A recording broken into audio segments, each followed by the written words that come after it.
27/1/26 रोजी रात्री 3 वाजेच्या सुमारास आम्हाला माहिती मिळाली की वाडी परिसरात काही चोरट्यांनी संतोष मनोज अग्रवाल यांच्या घरामध्ये प्रवेश केलेला आहे व तिथे चोरी करून त्यांना मारहाण करून जखमी केलेले आहे। तात्काळ आम्ही डीबी पथकाचे एपीआय विकास पाटील, आमचा पूर्ण पोलीस स्टाफ तसेच माननीय डीवायएसपी प्रदीप पाटील साहेब, सैनिक लोढा साहेब व एलसीबी पीआय श्री अंबुलकर साहेब असे तात्काळ घटनास्थळी आम्ही पोहोचलेलो आहे। आणि घटनास्थळी पोहोचल्यानंतर आम्हाला कळालं की रात्री 3 ते 3:30 वाजताच्या सुमारास अज्ञात चोरट्यांनी त्यांच्या घरामध्ये प्रवेश केला। प्रवेश केल्यानंतर त्यांच्या कपाटातील 30,000 रुपये नगदी व असे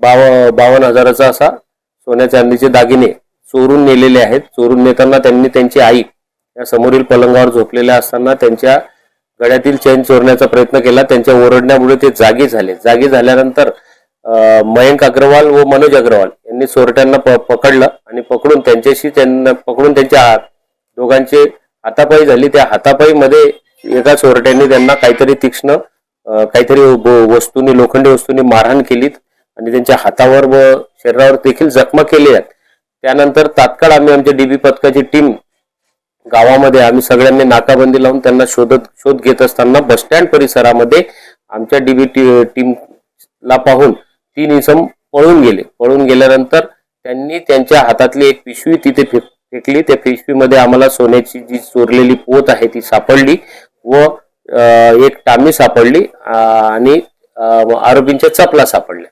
श्वान पथकाला पाचारण करण्यात आलं, सीएफएसएल पथकाला पाचारण करण्यात आलं व फिंगरप्रिंटला पाचारण करण्यात आलं।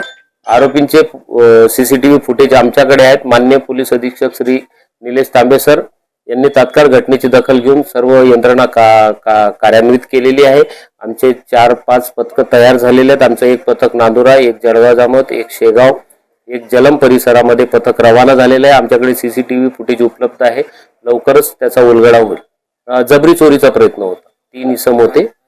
आमच्या इथे वाडीमध्ये मयंक अग्रवालच्या घरी झाला आणि त्यांच्या बाजूला 2 घरी चोरीचा प्रयत्न झालेला आहे, पण काही वस्तू चोरी गेलेली नाही।